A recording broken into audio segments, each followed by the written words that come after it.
we get started, does anyone want to get out?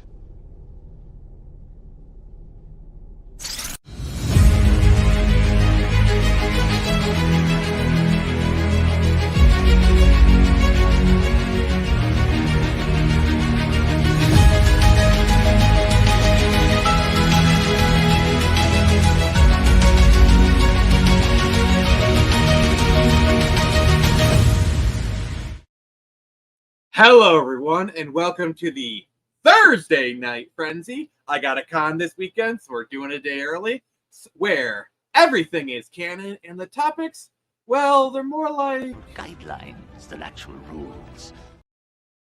And joining me is the usual DK crew. So first off, we have... And I have my mind, and a mind needs books like a sword needs a whetstone. Hey, Chris, how you doing, man? We're doing all right. Glad it's getting close to the end of the week. Yeah, we are getting there. Hey, Keely Chow, how you doing? Thank you for joining us. And the next member of the DK crew. I don't care. I should be. Nix, how you doing, my friend? Good. How about you? Fine and dandy, like sour candy. And then lastly, we have and certainly least, we have the final member of the DK crew. Master Chief, you mind telling me what you're doing on that ship? Sir, finishing this fight.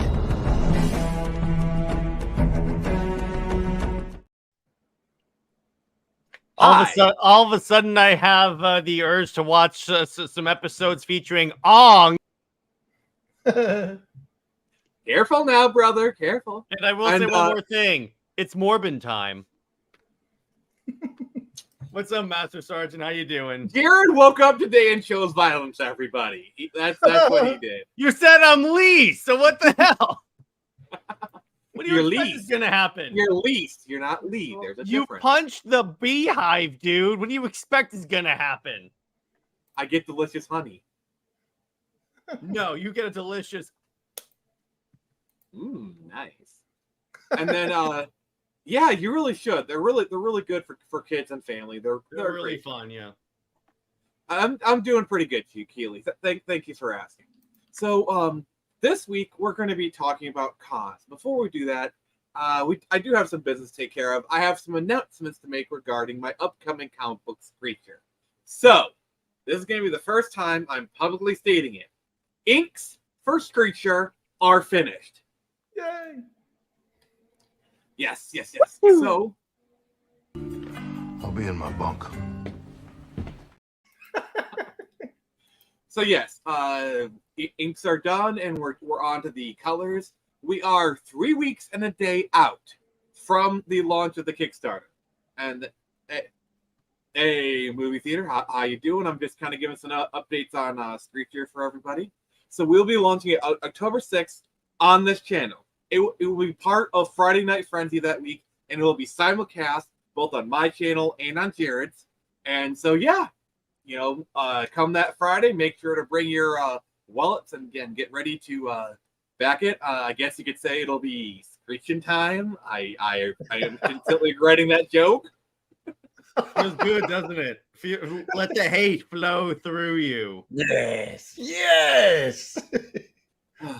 So, like I said, the book is going good. We just finished inks. The colors, I believe, are about to page 9 colors, so those are looking really good. The plot is basically, it's issue 2. So Screecher has established herself as a hero.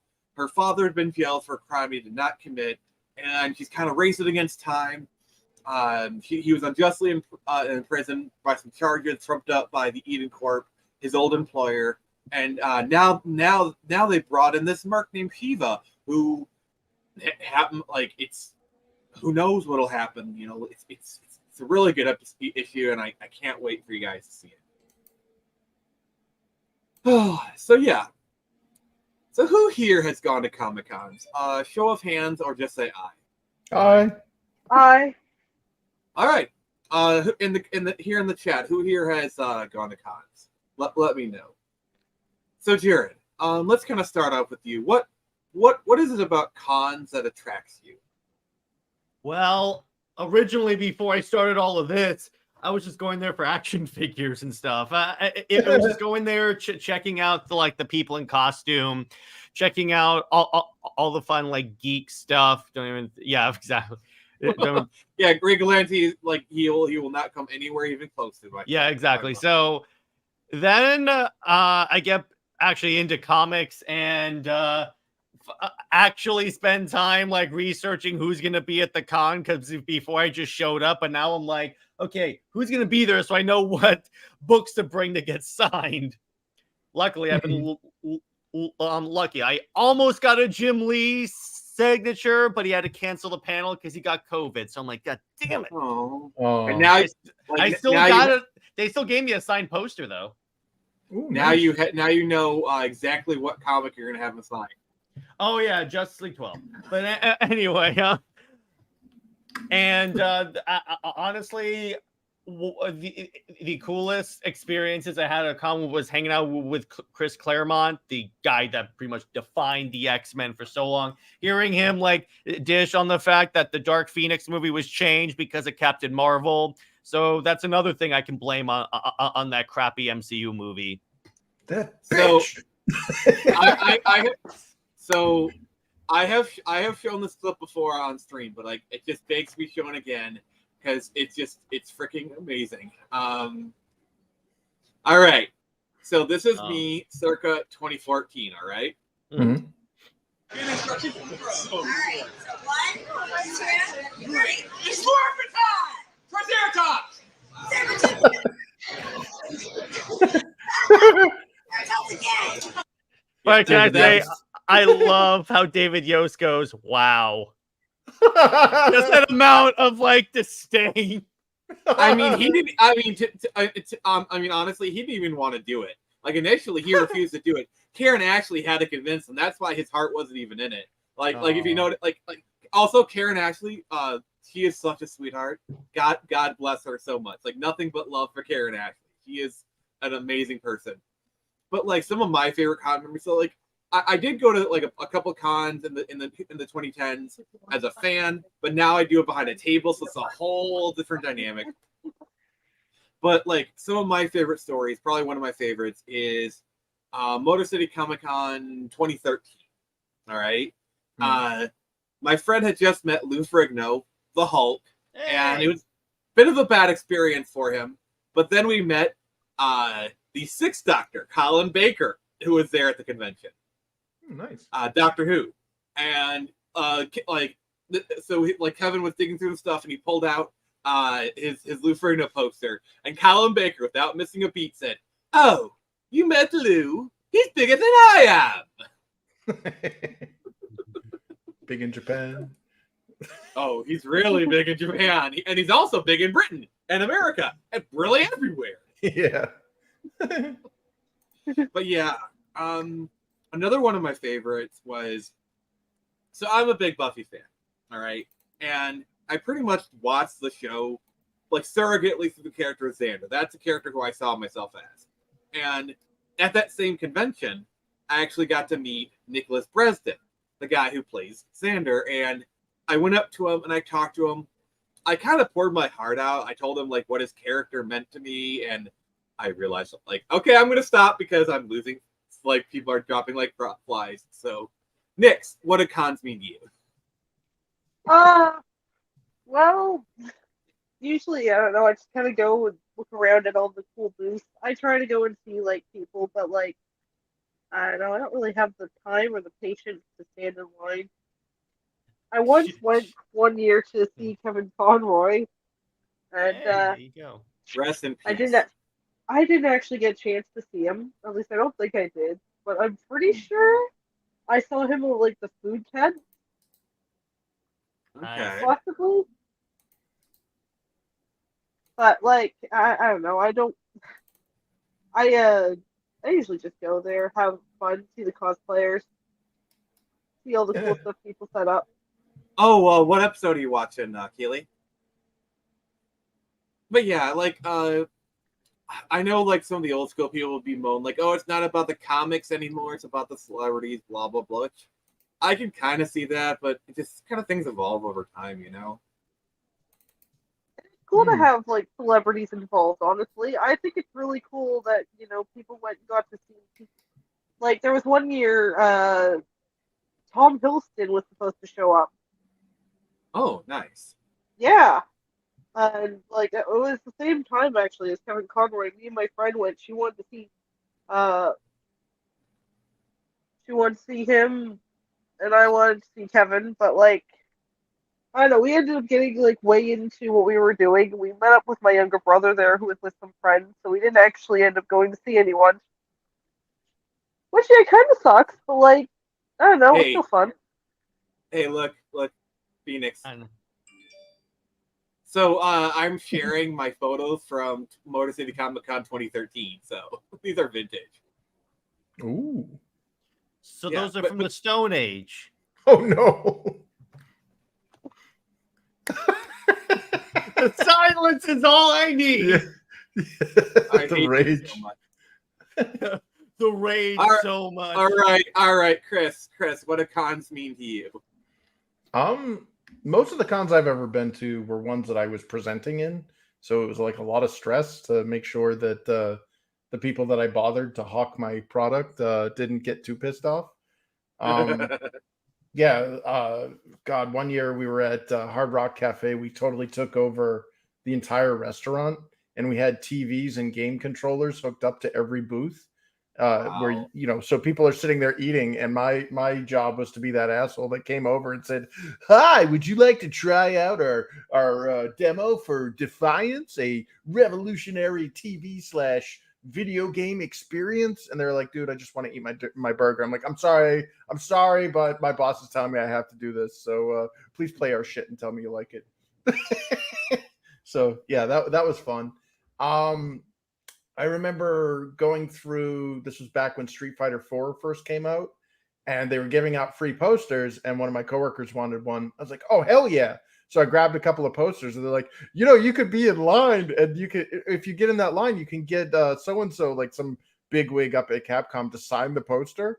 And like, I didn't realize the guy was the guy that was signing the poster was like right next to him. And I'm like, nah, no thanks. Oh. Yeah, they got you asshole. Yeah, I played like 5 minutes of that Defiance game. It got boring real quick. Dude, I could tell you horror stories about the development that went on behind that Albatross. Like, yeah, it was. Tell us. Yeah, so its tagline was, "Watch the show, play the game, change the world." And it was the biggest line of bullshit I've ever seen. Because like the talent, like I worked with some amazingly talented people, and I also worked with some absolute ego trips that like they were more invested in office politics than they were with actually creating good products. So you had these guys that were in the industry for like decades. Like one guy actually worked on the Mortal Kombat trilogy. And like he wasn't given any like respect, essentially. Like it was like, yeah, we know better because we worked on EverQuest 2. It's like, yeah, EverQuest 2 fucking sucked. Like if you worked on EverQuest 1, maybe I could give you some respect, but not EverQuest 2. Yeah, EverQuest 2 was a blatant.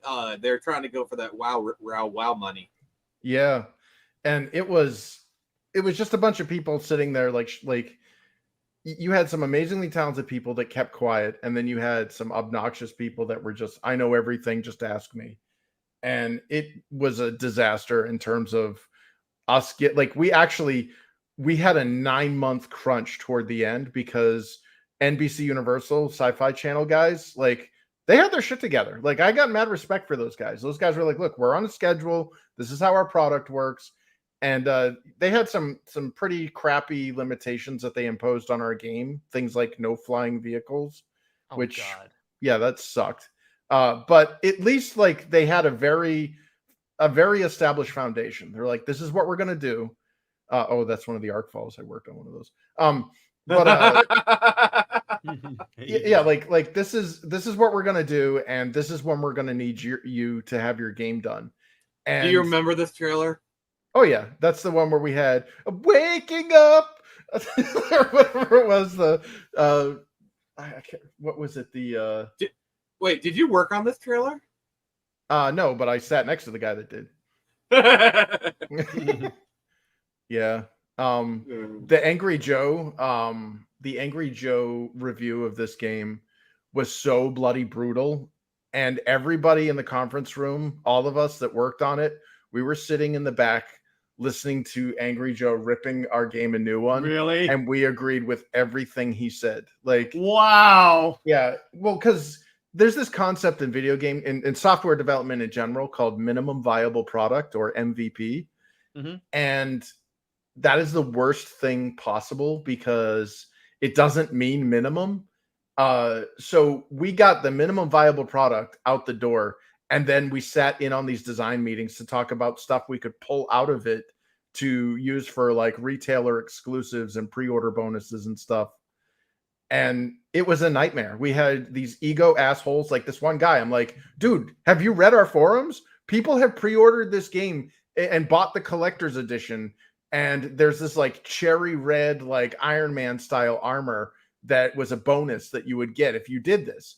And instead they got this weird brown camo freaking armor. And I'm like, we owe them this. Nah, whatever. Let them bitch.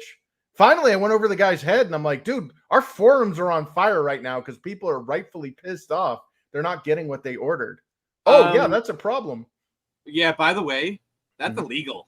That is illegal. Yes, it totally is. It totally they would have gotten sued to oblivion.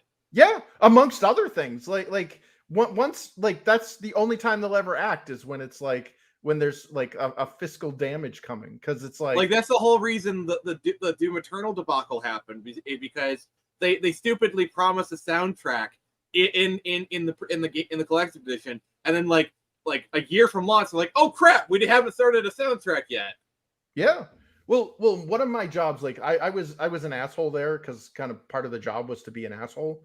My job was I documented all of their, like I built their design Bible, and their lore stuff, because a lot of this needed to be cross communicated with the Sci-Fi Channel guys.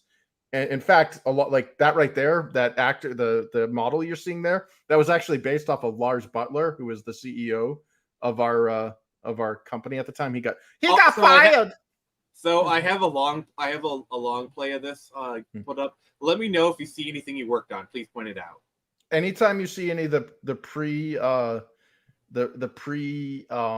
Firefall stuff. So the way I'm sorry, not Firefall, Arkfall, same thing. Another game I worked on. You've been reading reading Grubbs' tweets, haven't you? Well, so there are these things called Arkfalls, which were these world events that we ripped off. I mean, we leveraged. I mean, okay. So the industry has got creative bereft, but we had these world events essentially that we grabbed from Warhammer: Age of Reckoning. Where I thought you were gonna say Rift. Well, no, Rift actually took it from there too, because Rift was was developed by Trion as well. But oh god, this UI is so atrocious. Am I giving you PTSD, bro? They wouldn't let that's the thing, is like I would make these mock-ups and send them over, and I'd be like, guys, we could do this. And like I actually had an a designer guy who's an obnoxious asshole go, why can't this guy be our UI designer? You know, and it was like, shit, dude. Like it's like you're an asshole, but thank you for agreeing with me. Yeah, like we would have all these outbursts all the time because stress. Oh, Chris, what do you think about this comment? The UI reminds me of. Oh, I remember Hellgate London, the game that didn't have an ending. Yeah, that was. We're gonna make an MMO, but not actually make an MMO. Dude, they ended up some Chinese mafia group, some Tong or Triad company ended up acquiring them because they were actually made by the guys that made Blizzard North. It was Bill Roper and his team, the Diablo guys. So they were basically making a third-person shooter version of Diablo. So it had the whole shoot and loot, and it was a pre Borderlands kind of game. So Borderlands clearly learned from the mistakes of that failure and went, wow, yeah, we know what to do and what not to do. I'm sure Borderlands made its own bunch of mistakes, but none of them were the mistakes that they saw in Hellgate London. Like Hellgate London had this, it was so bad that like we actually had one of our designers when I was working over on Firefall play through the game, because it was like, you know, part of being a game designer is you have to research what the competitors are doing. And he's playing through, and we just hear him just start swear, like it was just this cavalcade of like just uninterrupted swears, like, you know, I'm like, what the hell's going on over there? And he's recording it so that he could, you know, debrief us or whatever. And he's like, watch this part right here. And he like fights this boss. And as soon as the boss is defeated, it explodes in a loot pinata. So there's like shit all over the floor. You're supposed to run over and pick it up. As soon as the boss is defeated, you see the loot pinata. He goes to run over to it, and also the cutscene kicks in, and then the cutscene ends, and all the loot's gone. See, Yeah. it's not a bug; it's a feature. It's called an FU. No, it's called an FU feature. Yeah, it's a masochism for the player. Yeah, it was just, but we when we were working on the a Defiance game though, like it was such a brilliant idea that was so poorly executed, and it sucks because like I said, some of the people I worked with, dude, I have nothing but admiration and respect for. Like I came in pretty green. I had just came off of Firefall, which again was a disaster. But oh my god, you actually worked with Mark Hearn? Oh yeah, okay. He's the... Okay, when he like, how much of what he's like, I know what he says, like they kicked him off and that's why he was bad. Do you believe him? Do I believe who? Mark Hearn. Yes and no. So Mark knows the right things to say. And he's never been a total ass to me. He's been an ass to a couple of my friends that work there. But like there was a lot of hatred towards that guy, and I knew something was up when I was at a Blizzard party once, and I'm talking to one of his cousins of all people, and they're like, "Oh, hey, you're in one of Mark's latest failed startup companies, huh?" I'm like, wait, what? He's like, "Oh yeah, the guy fails every company he starts." I'm like, "Oh, ouch! Like I'm still working. That should I brush up my resume? What's going on?" And sure enough, yeah, it was. Mark has a lot of grandiose ideas, and he's definitely got like the ADD, like design of the week kind of bug, and he has a terrible, yeah. So yeah.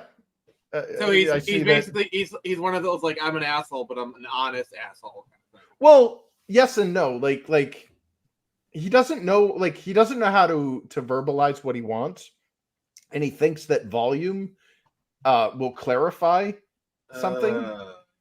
And he never, like, again, I was a UX designer at the time, and again, documentation stuff. Then I did some levels and stuff. But in fact, I could probably bring up some videos to show you guys some of the shit that I worked on for that. But I mean, if you want to, feel free, go ahead. Sweet, yeah. But like, there were times where it's like, I don't want a menu system. I'm like, okay, that's not a problem. But here's all these items that I want to display in a menu, but I don't want it to be a menu. Oh my god! It sounds like the developer of the Kong game.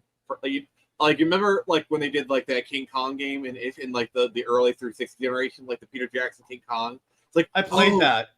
Yeah, like that was them trying to do like an art house game. Oof. Let's see. Honestly, Chris, I just love hearing your stories. So like anytime I have that opportunity. Yeah. Okay. Sweet. So yeah. So I have a bunch of videos I could share if that's cool. All right. Share your screen then. Sure. All right. Let's see. Remember the topics. They're more like I said. We say about topics. They're more like guidelines than actual rules. Good recovery, Nick. Good recovery. All right. But yeah. So all right. Okay. I was about to say. All right. All right. So let's see. Ooh, those are some folders. Wow. Oh yeah. I have a bunch of. So here's probably some stuff that you might not have seen. Let me see if I can.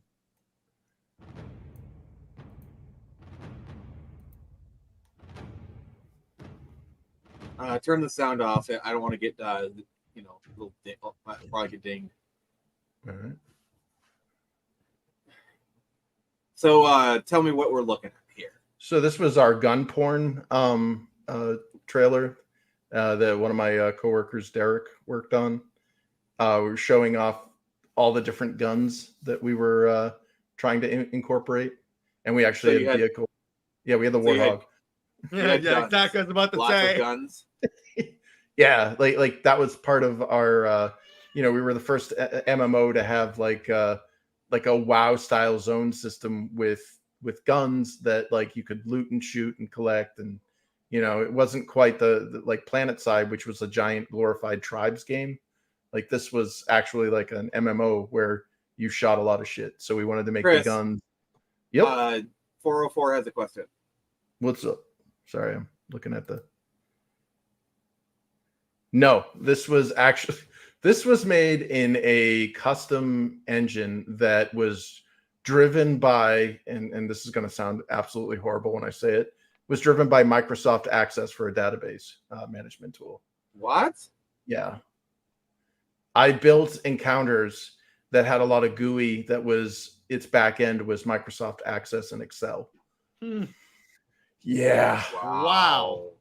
Yeah, it was. In fact, every game that I worked on were all built with custom engines or in-house engines, which is absolutely horrible because when you're trying to get a job and you're going to another studio and they're like, well, what experience do you have with Unreal? I'm like, none.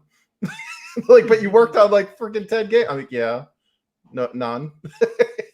It's all it's a learning, This is why I'm glad we're past the age like every company uses their own engine. Because remember, like for about like 10 or 15 years, every company wanted their own in-house engine, and now we're kind of starting to go away from that finally. Like, dear God.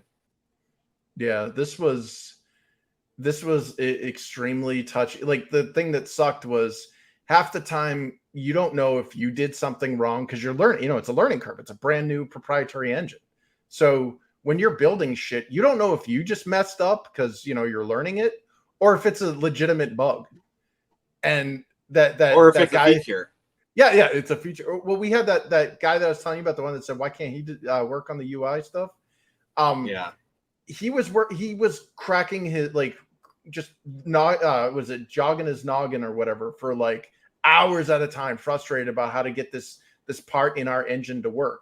And he's like, why can't this encounter do this? Why would And then finally, all right, I'll show another one.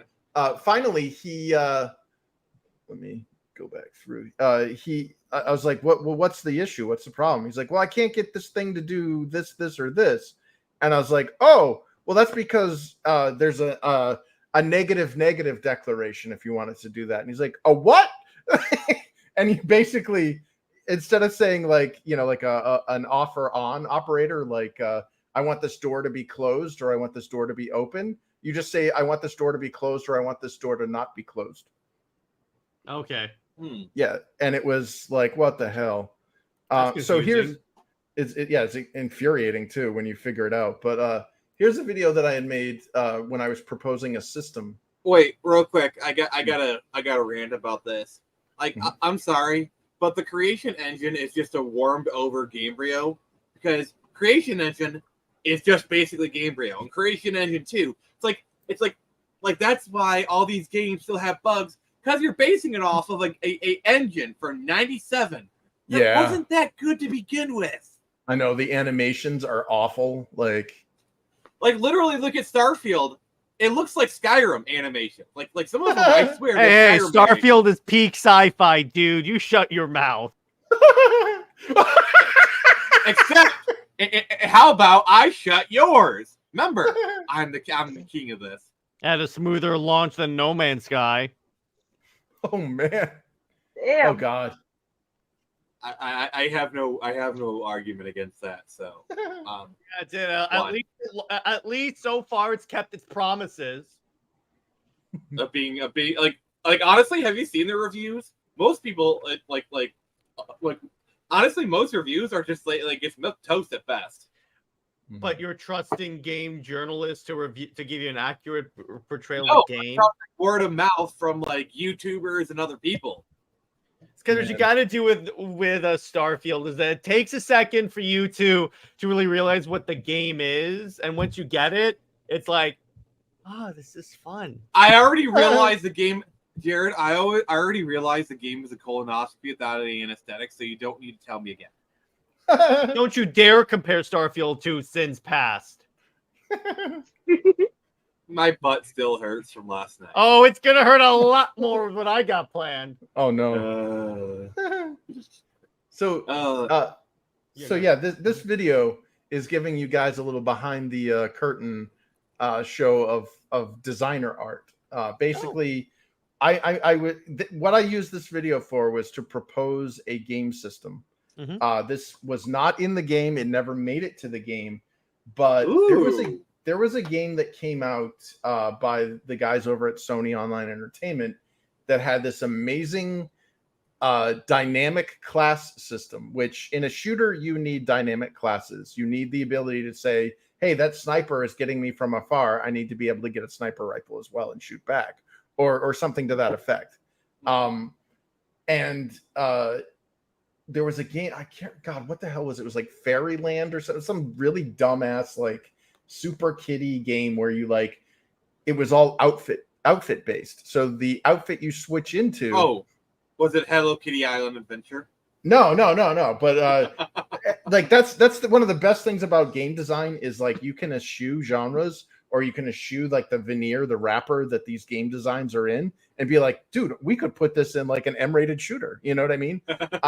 But what it was outfit based content / outfit based classes. So if you recall back in Final Fantasy, you could dynamically switch between your jobs. Essentially, I'm a red mage, now I'm a dragoon, now I'm a fighter, now I'm a thief. Well, that system to its nth degree is the ability to kind of swap out your classes through outfits, so that visually other people can recognize your silhouette based on your class. Like if you're a big heavy brute, your character should look like a big heavy brute, so I'm going to put on the power armor. Or if you're a stealthy little nimble ninja, you shouldn't look like a big heavy brute. You should look like a stealthy little nimble ninja. So that was something that I had proposed to these guys, because again, these guys were coming from MMOs. They weren't coming from MMO shooters. And I had just come out of Firefall, and I was like, hey, this is some of the stuff that we've handled, we've addressed, But of course, nobody wants to listen.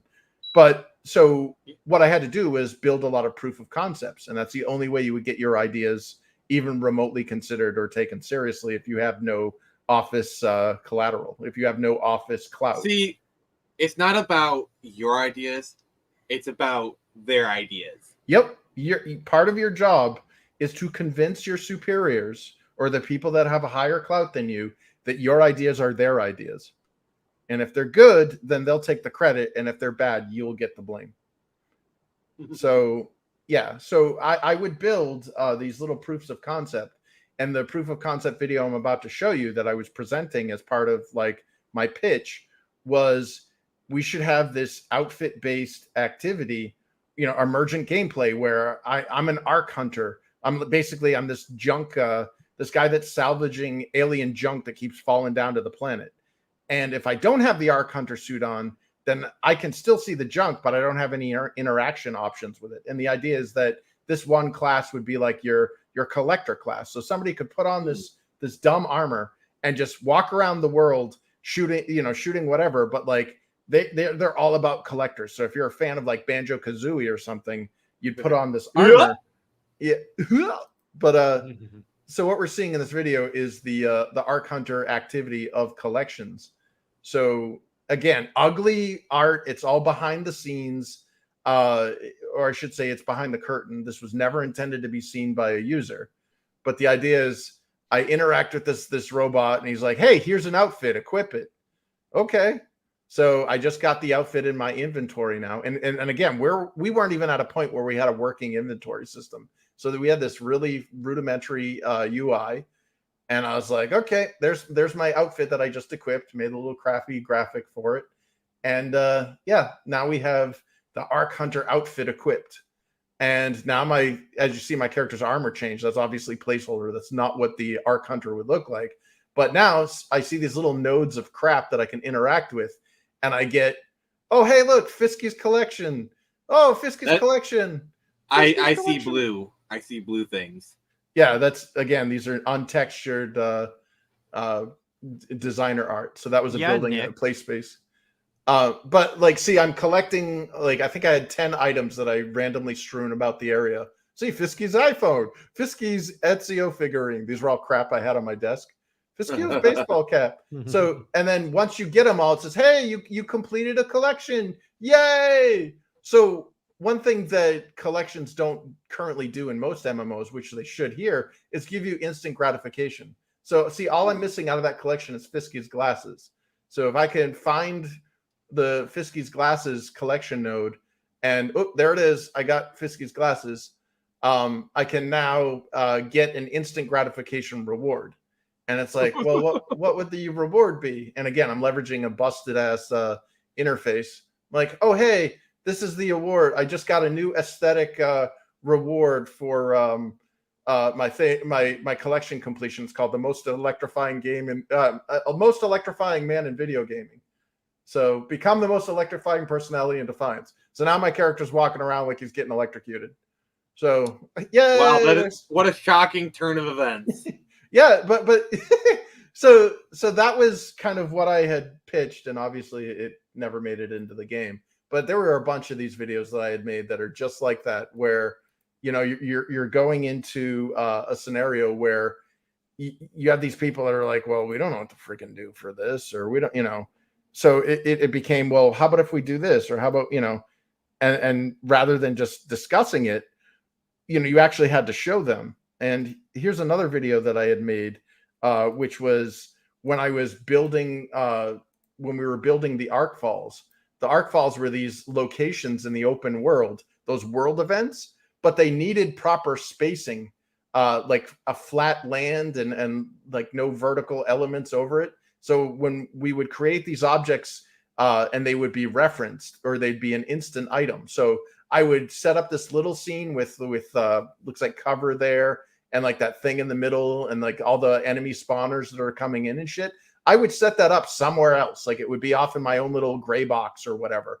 But there would be this concept of a plug and a socket, and there would be a plug with the instance that I made. So in my little gray box, I put this little item that's at the center of the encounter that says, "This is my plug."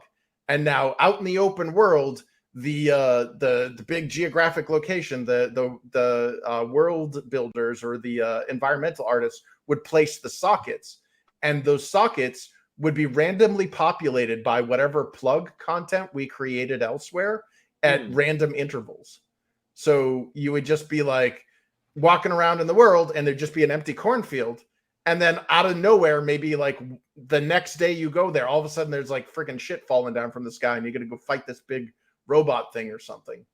And what we're seeing here is the stages of the big robots. So you take out these like little harvester arms, and then the big boy wakes up and becomes this big ass boss that you have to fight while it poops out its little bug minions.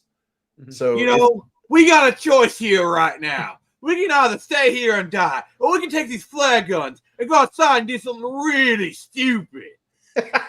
Which is Nick's life. So there you go. It's worked out well for me so far. Yeah.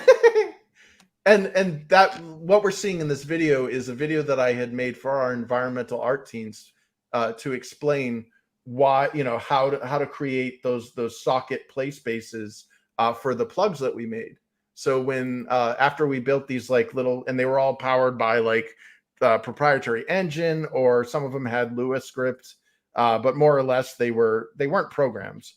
And when we sent those out, a lot of times the environmental art team wouldn't build geometry or world levels accordingly, and as a result, we would have things spawn underground, or like things would go mismatched or whatever. So I had to make a video explaining it to them, and that was part of my job, was building things and then watching them get destroyed, and then telling people or showing people, because you can't tell them because nobody listens to you because you have no office clout. So you have to show them, hey, this is what we've done. In this next video, this was from Firefall. So this is way back in 2008, 2009. when I was working on Red 5 Studios' Firefall. And what's funny about this is they used to leverage me as, I was generally the UX guy. I worked on user interface stuff. Occasionally, I tried to intervene with some lore stuff, but more or less, I was relegated to documentarian, which is a death sentence for a game designer because nobody reads documents and you're not valued as an employee, and you're usually the first to go. And I was when they do the layoffs. But there was this guy that worked over at Epic Games, the creator of the Unreal Engine and stuff. This guy was an amazing producer. He came over one day and he's like, oh, so I like during lunch, he saw me playing Unreal Tournament. And he's like, oh man, it warms my heart to see people play this game. I'm like, dude, this is one of the best shooter games ever made. And he's like, yeah, I worked on it. I'm like, oh, damn, really? So we hit it off. And he knew that like I had insights into how to design shooter levels because I would mod the hell out of Unreal and, make my own custom shooter maps and whatever. And I'd have a blast doing it. And he's like, hey, why don't you get involved in making maps? Because let's face it, writing these documents and doing your infographics and stuff, it's a freaking dead end. I was like, okay, sure. So I started building maps, and I got the most pushback I've ever seen in the world. Like my design team, or my lead and a couple of the underling guys were like, no, he's wasting his time. He shouldn't be doing this, whatever. And then we'd have these weekly play tests where we would have our maps played. And we would basically, they'd ask me, because I'm the infographic guy, we would have these briefings before the play tests, make an infographic, a big poster that we could put up on the projector to show all of like the objectives or like an overview of the map, and make these guys' maps look good, basically like talk up their maps for them. Okay, so we'd have these briefings, and you'd see Chris's fiskification of his maps or fiskification of his infographics or whatever, and these guys would get up there, and some of them were really good at level design. Some of them were like, okay, yeah, like they technically knew their stuff, and it was great watching some of their stuff that they built in like the Source engine when they were trying out for the company. And it's like, wow, dude, like this guy knows his shit. This is cool. And then there were other guys that were just friends with Mark Kern that, got in and absolutely hated any form of critique or feedback. And they didn't care that they were immune to HR, and they would call people everything from a bundle of sticks to violent threats. Didn't matter. So when they were getting feedback, they were like, these people are so stupid. Why can't they find the objective? I put stupid arrows in the map, and it's like, I can't sit there and be like, hey, dummy. Maybe if you listen to what they say, you get a better understanding of why they're not understanding, the locations of your objectives, like reevaluate your stuff. Like you're not always right. Did they ever play test any of your maps? Yes, that's sorry. I'm very long-winded, but that's what I'm leading up to. So again, they're doing all these play tests or whatever. And, and then finally that guy from Epic, the producer guy's like, Fisk, get your map in there. I'm like, really? It's like, yeah, next week we're going to put your map in. I'm like, awesome. He's like, so brush it up, polish whatever you need to do. We're going to get it in there. Sweet. So the day is coming, and my boss is like, oh, no, I don't think we should get his map in there. He's the document guy. Like, we'll just leave it at that. And the producer guy's like, I don't care. He's getting his map in there. And the producer was above him. He was like the EP. He was like the big guy. So I was friends with this guy that I didn't realize was very powerful in the company. But they finally argued it out and said, fine, well, next week's playtest will have 2 maps in it instead of 1, because my map wasn't good enough for an entire playtest. Oh, dude. No. I have a feeling where this is going, and I'm like, oh wow. So the day came, and I fiskified the objectives and the infographics and stuff, and we did the playtest. I love it. That's so good. I love it. That's so good. So the first map was my map, and they played it for half an hour instead of an hour. And then we had our initial briefing before, and we went over our stuff. And then we played the first map, and then we went right into the second map. And then after the second map, we went into a debriefing where we're all in the common area and we're all sitting there freely discussing what we liked, what we didn't like about the maps or whatever. And yeah, so it started with we had this very dry German guy, Dr.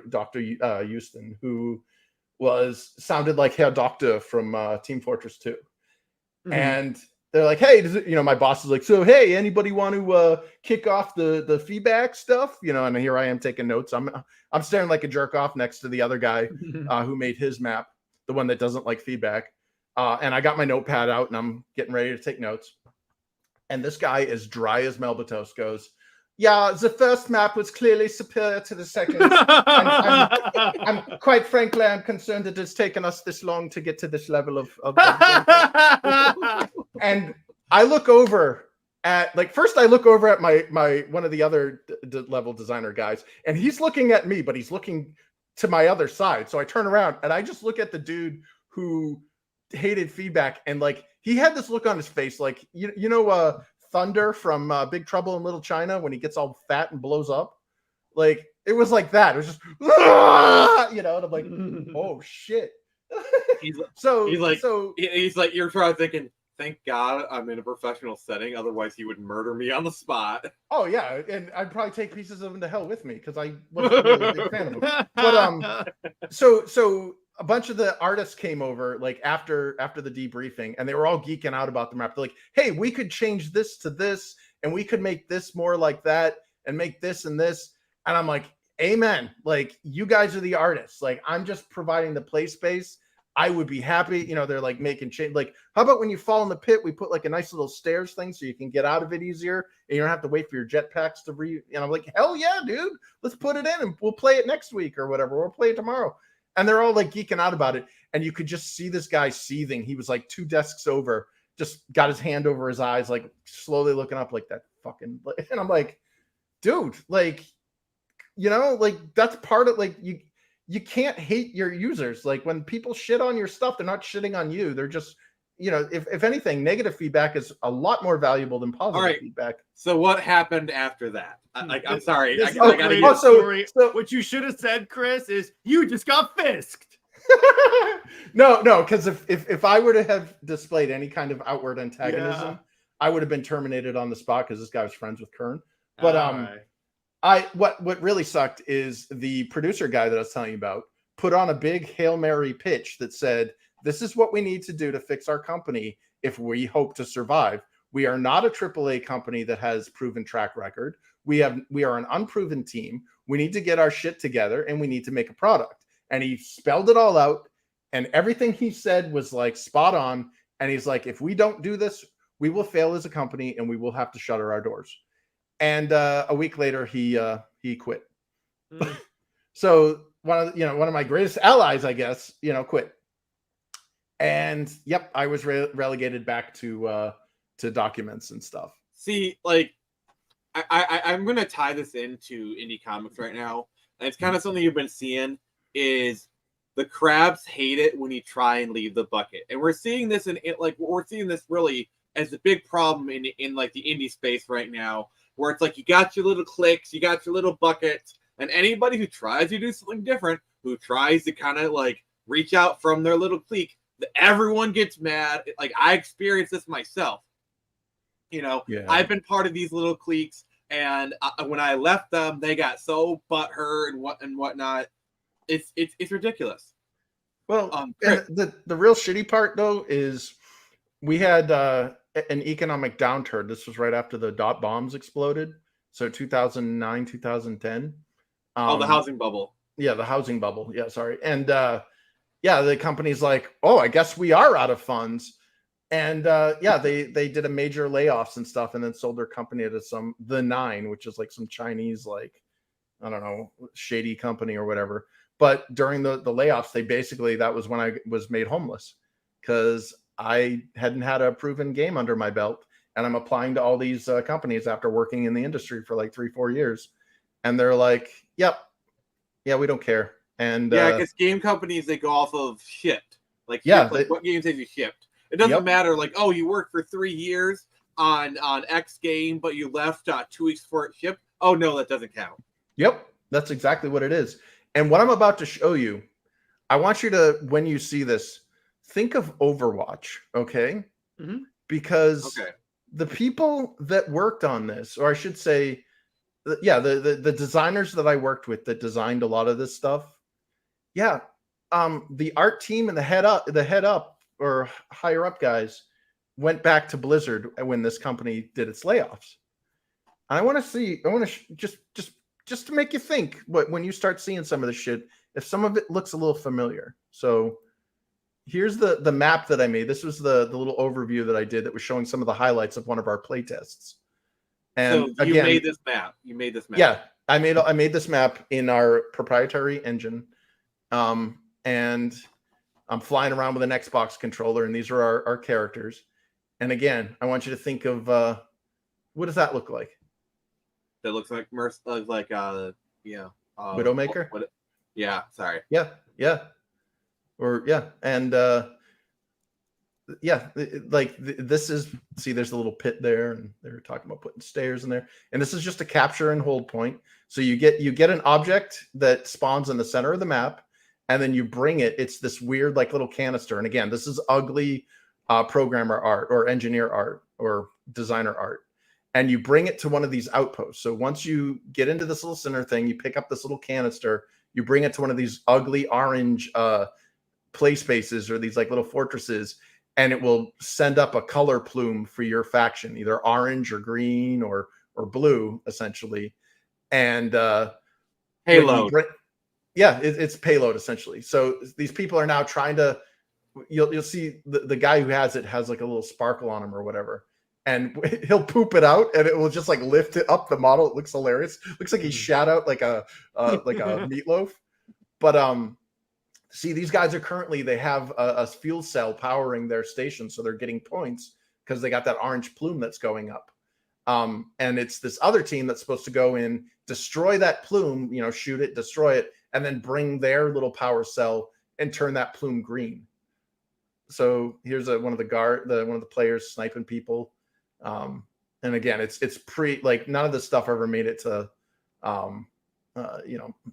made it to the, final or whatever, but you're just seeing a very early behind the scenes view of what we were. See, that guy's got the power cell, the big white glow. And when they kill him, like he's walking right through a gas field, they kill him and there it is. Oh, wait, no. If this actually got in the game, if that actually got in the game, for the love of God, I just wish you could have kept that. Just have it look like that. I have to say this. I have to do this. Blow it out your ass. See, now they're destroying that. They're trying to destroy that canister or that power station or whatever. And watch when the bio guy comes in and just fills the whole area with green gas. He just nukes everybody in there because the gas is a dot. So like he activated his ult? Yeah, he actually has a weapon that you left click and it does healing, and you right click and it does damage. And you can the more healing you do, the more damage you can do, and vice versa. So, the idea is that as your doctors, you want to basically do a lot of damage to build up your healing and vice versa. And then here's the trailer that we had this is the OG trailer. Real quick, what do you think about when Mark talks about like the bus thing? Because Mark's haters love to kind of like bring up Firefall in the truck. What's your take on the whole truck thing, the van? The truck is a perfect example of how the company failed. He is distracted by the newest and shiniest, and he spent more money than the company was bringing in. And did you know that we had Will Wheaton and what the hell is that? Felicia Day presenting Firefall Day for us? And those are them at the top of their career. They were red hot at that time. Yeah, that was a lot of money. And then Mark's like, oh, well, you can do this the separate film cinema like production house and all this stuff. It's like, dude, you don't even have a fucking game out. Like, get your game out, get it working, Mark, and then we can. You're not at Bethesda anymore. Not at Bethesda. You're not at Blizzard anymore. You're not hiring Chuck Norris to do your World of Warcraft commercial. Yeah, he spent like we actually went to Catalina Island like 3 times. Like, do you imagine the cost of all that like ferry boat and hotel rooms and drinks and stuff to go to Catalina Island? Like, yeah, it's a team building experience. And I'm like, I would have preferred to have been employed for another year than get alcohol and because I can't drink. Oh, so, you want team building? Okay, fine. I rented out the YMCA for the afternoon. We're gonna go play volleyball. Yeah, well, there's a team building. We're gonna play volleyball. Dude, we had every Friday we had tiki time. So at 4:00 in the afternoon, your work was disrupted. It all had to stop so that we could all gather around in the common room, and there was a tiki bar there, and basically get drunk for like an hour. And if you don't drink, it got real boring real quick. But we would do like company-wide news and all this stuff and blah blah blah blah blah. But for the most part, it was just like, okay, I get it. Like, everybody drinks or whatever. But like, if you don't drink and you're not that kind of person, oh, I'm sorry, you're not compatible with our culture. Our what?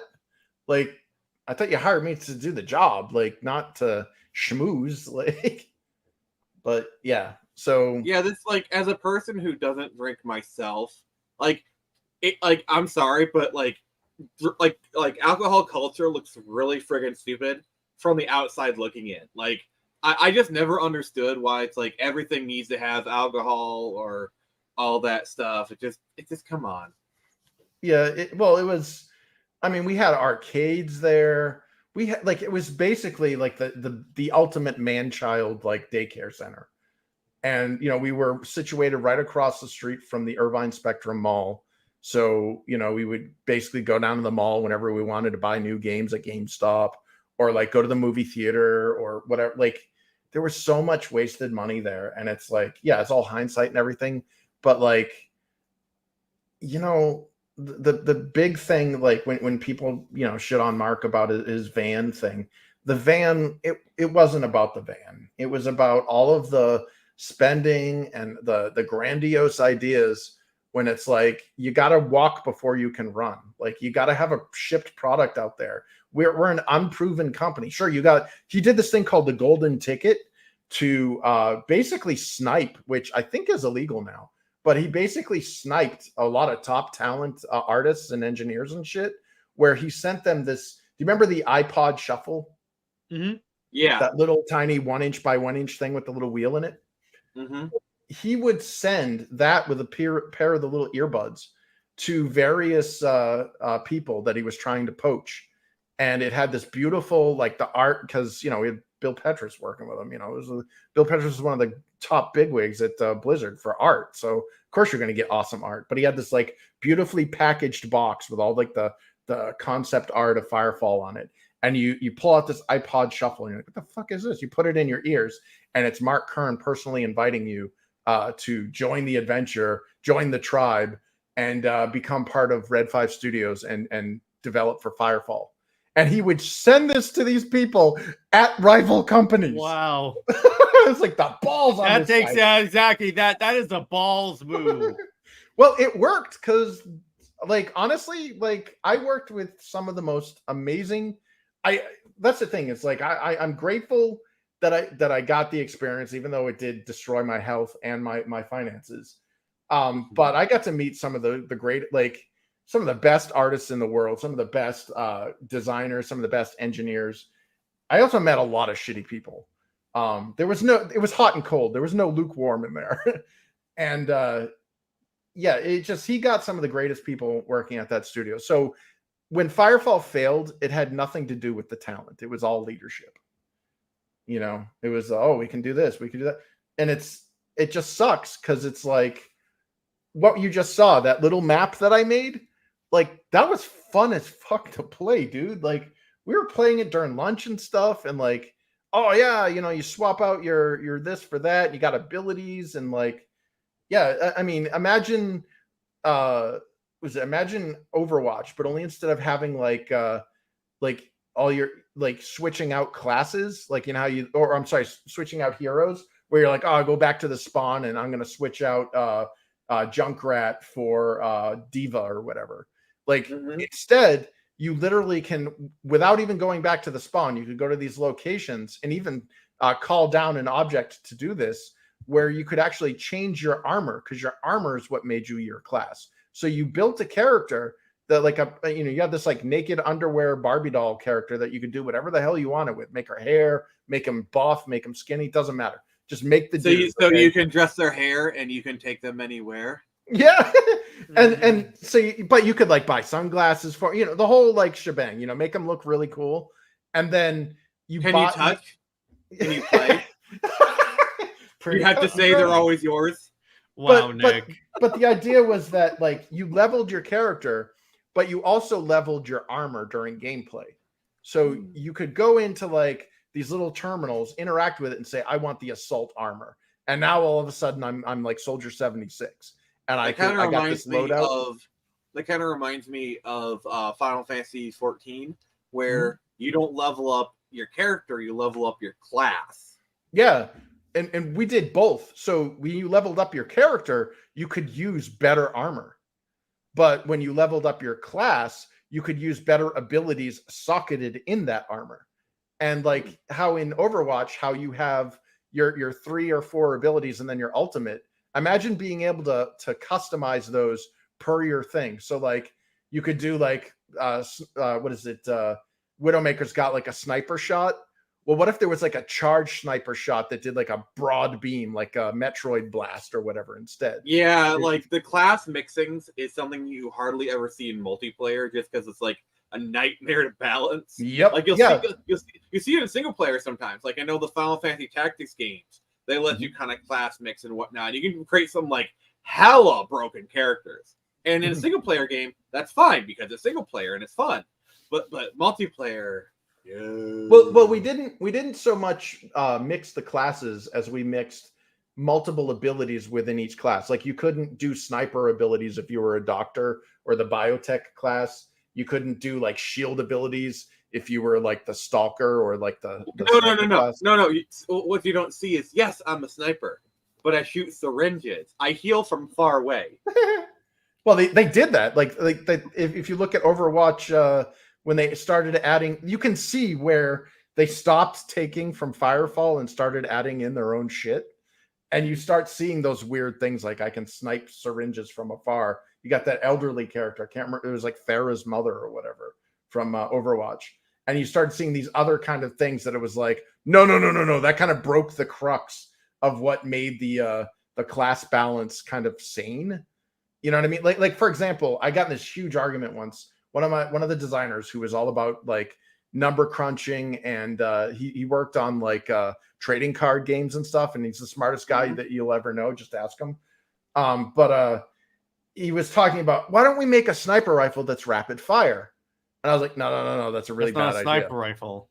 Yeah, well, it's got super long range and it can do automatic fire. And I was like, no, dude, as a shooter player, like. There is a good rule of thumb. The longer the range the weapon, the more damage it does per shot, and also the higher the latency there is between shots. Also, just like pulling from real life, there's a reason why most snipers use bolt action rifles still. Yeah. Like even to this very day, like we have all this automatic stuff. Most snipers still use bolt action. When it comes to long range stuff that a sniper would typically use, they use either semi-auto, which means one trigger pull, one shot, or bolt action, like you said, Nick. A lot of them do bolt action because it's less recoil, so you can put another shot on there, which is why I'm like, rapid fire just does that. That's an idea I came up with, and I was a little boy and thinking, wouldn't it be cool if there was a fully automatic sniper rifle? Well, everybody, let's play. This is why I keep Jared around, because he knows about the gun stuff. So, like, if I have a question, I can just ask him. Jared, why do they call the gun the 1911? Because that's when it came out. At least that's what I think. Okay, That I that's don't on. Okay. I asked too easy a question. That's on me.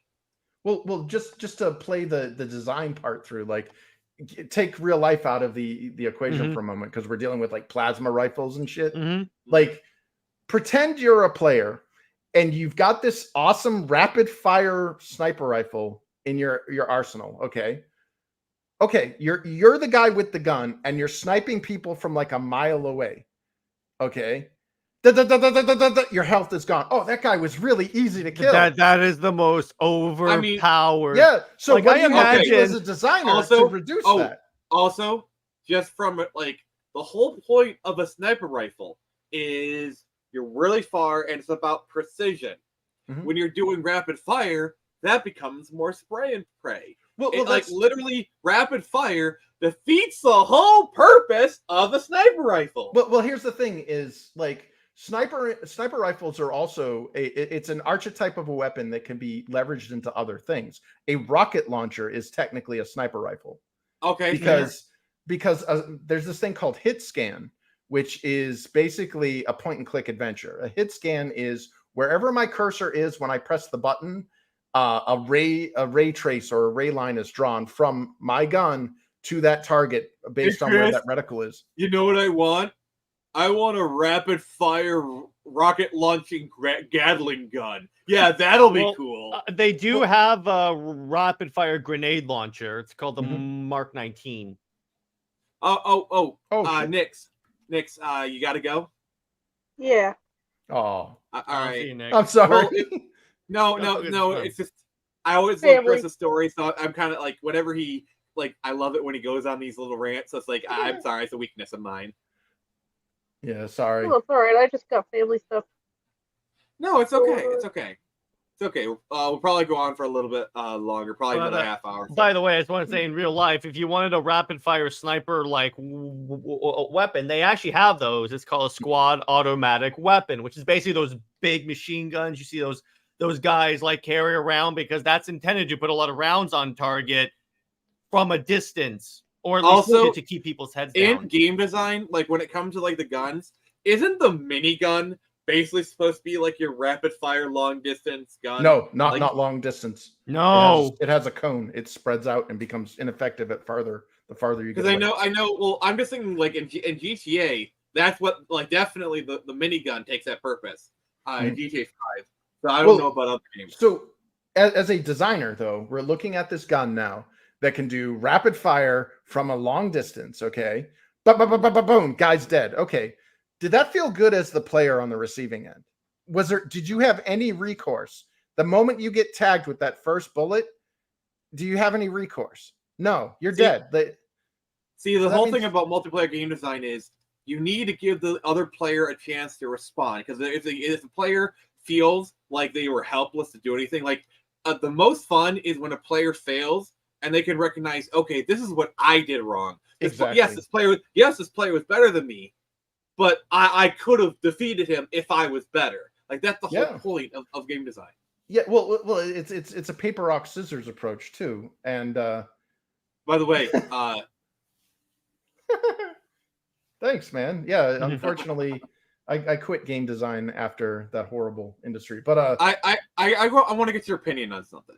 Mhm. So I'm a big Blizzard fan, and I so when it like the recent announcement of Overwatch 2 where they canceled the single player stuff where they promised it. Mhm. What is your kind of opinion? What do you think happened? And do you think anything will come of that? Oh, well, Overwatch 2 is currently the most, it's either the most or the second most downvoted and disliked game on Steam right now. Wow. They killed that game. Blizzard murdered their baby. That thing is gone. Do you I think probably the worst thing they did was overwrite Overwatch 1 because Yeah, they stole that game from customers. Because literally if they had and I think they did this on purpose because they knew that okay, this game is probably not the best. They knew that everyone would have just gone back to Overwatch 1. I think they knew that. Well, yeah, what Overwatch 2 was about, it was a completely dishonest way of forcing a shitty business model that's incredibly anti-consumer onto their customers. I paid for Overwatch, okay? $60 at the time when it first came out. $60. I will never get back, because when I log in, which by the way, I uninstalled Blizzard or Battle.net back when Blitzchung happened, and I never plan on reinstalling it. Yeah. But if I fired up my copy that I spent $60 on, I won't have access to the product that I purchased. And that's why end user license agreements and all this shit about like, you know, you don't own the products anymore. You just own access to the licensing of it. Like, okay, screw you guys. This is why I'm playing retro games, because you're anti-consumer bullshit. I'm tired of people stealing shit from me and telling me I should be grateful for it. And this is why indie is popping off so much. Like I look at like some of these indie projects. Dear God, like some of these are like games like from the 2000s that I would have salivated over. Like Dude, these indie games. There's an indie developer making a whole Bionicle game. Oh, nice. Like Sea of Stars. Like that is like dub. Like that almost looks like a dub. Like indie is getting so good. They're encroaching on the AA space. Yeah. Well, that's the thing is like I foresee, and I've been saying, like I've been the guy with the sandwich board saying the end is nigh for years, and I've clearly been wrong. But like honestly, I can't wait for the dinosaurs, for the meteor to strike and the dinosaurs to go extinct, so that the indie mammals can kind of come out and thrive, because AAA is just like untenable. Like I'm looking at these products, people are losing their jobs. Like the amount of people, granted, a lot of them are worthless activists anyways, but like there are some really good people that are, I was in the trenches. I was in the lower rungs. You never saw my face on any freaking promotional thing or whatever, because I was one of the dudes they say, get back in the dungeon. But like, those are the people that lose their jobs first. Like when people were celebrating Volition, just dying out. And I'm like, yeah, imagine the dudes that had no say in why this game was a woke piece of crap and just did their job because this is what the game they had to work on. I have sympathy for those people, but overall I'm sorry, but like as much sympathy as I have for those people, I'm sorry. I can't help but dance on their grave, on Volition's grave. The problem though is we didn't like that didn't kill Volition. All that did was all of those assholes that made those decisions have now sailed to other companies on their golden parachutes. And the people that actually did the job are now unemployed and probably homeless. I mean, the thing you need to realize about Volition, this like Saints Row was their last chance. Like people realized, Agents of Mayhem was a spectacular failure, and Saints Row was their Hail Mary. Like, okay, we'll do a reboot, and you know what? It could have been good. Like, imagine a reboot of Saints Row where they go back like Saints Row 1 and 2 style of gameplay, but modern. That would have sold really well. Like that would have sold really, really well. But you got some guy that's, like in the higher ups, it's like, let's put the ESG crap in. Let's make let's effeminate the black guy and put him in a bow tie.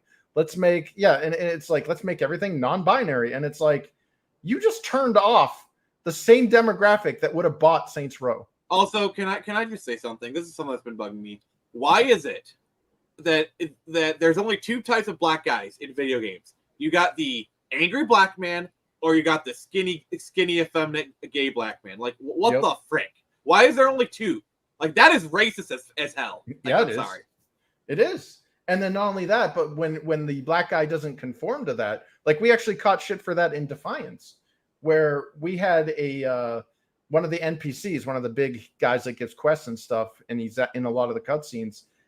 Was this black sheriff guy who's part of like basically like the Texas Rangers, and he's a black dude. And he's like, that is the whitest sounding black dude I've ever seen and all this stuff. And I'm like, what would you rather have him do? Go, oh yeah, let's rap. Like your skin color doesn't change your voice. That's a damn if you do, damn if you don't. Like, like you said, if you make them sound black, then you're just culture appropriating, whatever. It's I don't even bother. Like I make people. Like that's the problem, because if you did do that, let's say you did do that voice for that character, you'd be accused of racism. Yeah. I when I was working on Encounter design, I had a character that I had made that was a black dude, and one of the guys that one of the leads, he's like, this character sounds like a white guy pretending to be a black guy. I'm like, first of all, I'm not white. Second of all, if you didn't know I wrote that, would you say the same thing? If I put like one of my black coworkers sitting down here, would you say the same thing? Spoiler You know? alert, he wouldn't. He wouldn't. No, dude. Oh yeah, dude. Like the SJW crap that we see today, I saw the beginnings of it back then, where it was just like you had to keep your mouth shut, and like that's why I burn my bridges to that industry, because I don't. If that's what you have to do to work in that industry, I don't care. Like I don't.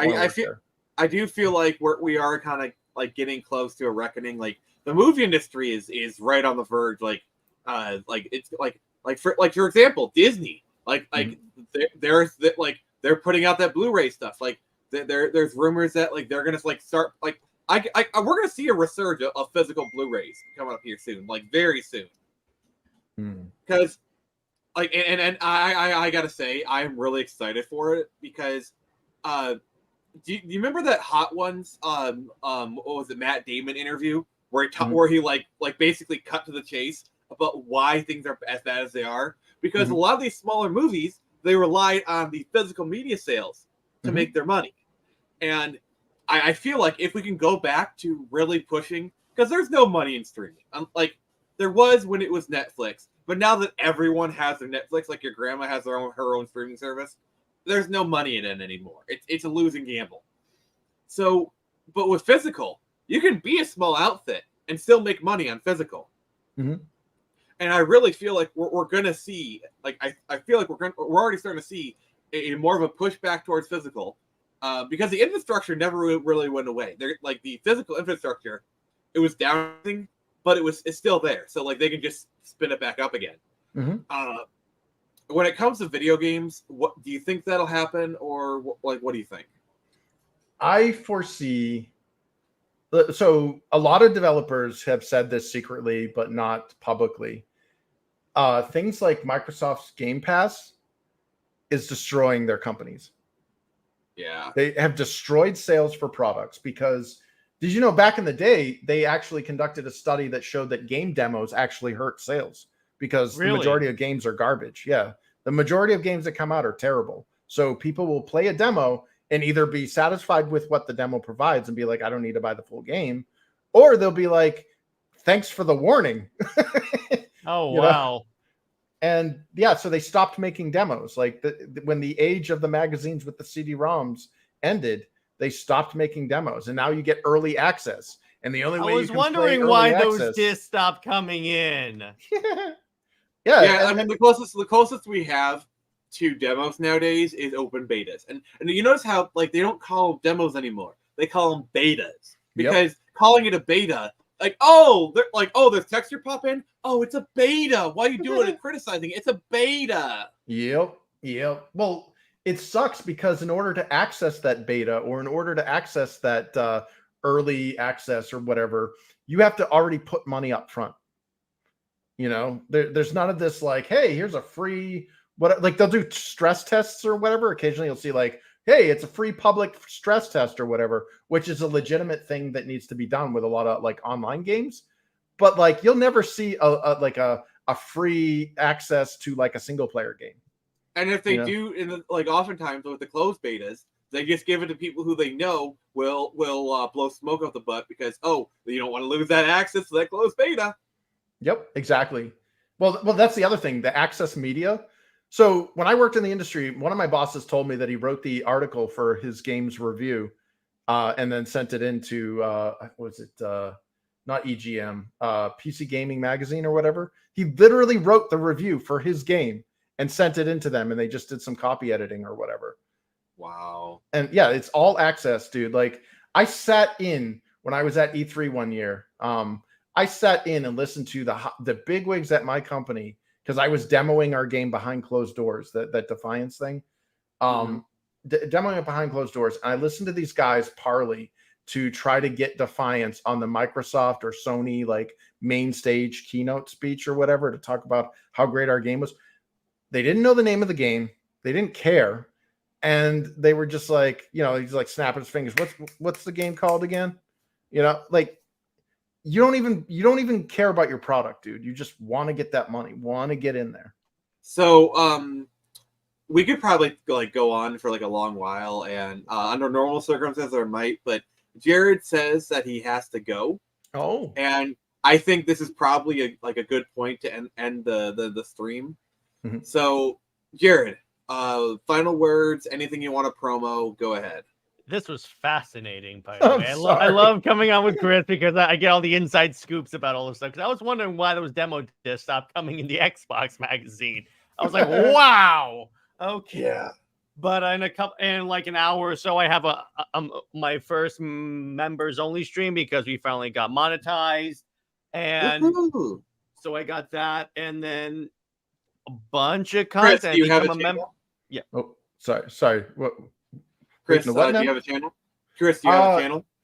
I don't have a channel, but I do parasitize off of other people's channels. I mean, You what should he's have doing- one, honestly. He's literally doing it right now. So, all right, Yeah. later, Master Sergeant. But Jared, continue. And yeah, so if you become a member, you get all my content a day early. So that's the one thing that I'm gonna plug for that. Mercenary. Chris worked on Firefall. Like that's what we've been talking about. Like if you look at earlier in the stream, Chris was actually sharing videos from behind the scenes that so how often have you publicly showed some of the stuff, Chris? Everything that I showed today, you guys are the first seeing this, so Oh, sweet! Holy crap! Did you know gaming? Hi! Exclusivo! So for the future, like if this shows up in a Did You Know Gaming video, I'm gonna be very happy. yeah. And on that note, I'll see you, Nick. And, All right, and all right. Chris, always a pleasure. Yeah, you too, man. Have a good one. So yeah, I gotta do like an actual like Ubisoft or whatever deep dive with you, oral history kind of thing. Like, dear God, we need to talk about that. We'll talk about it after the video. But like,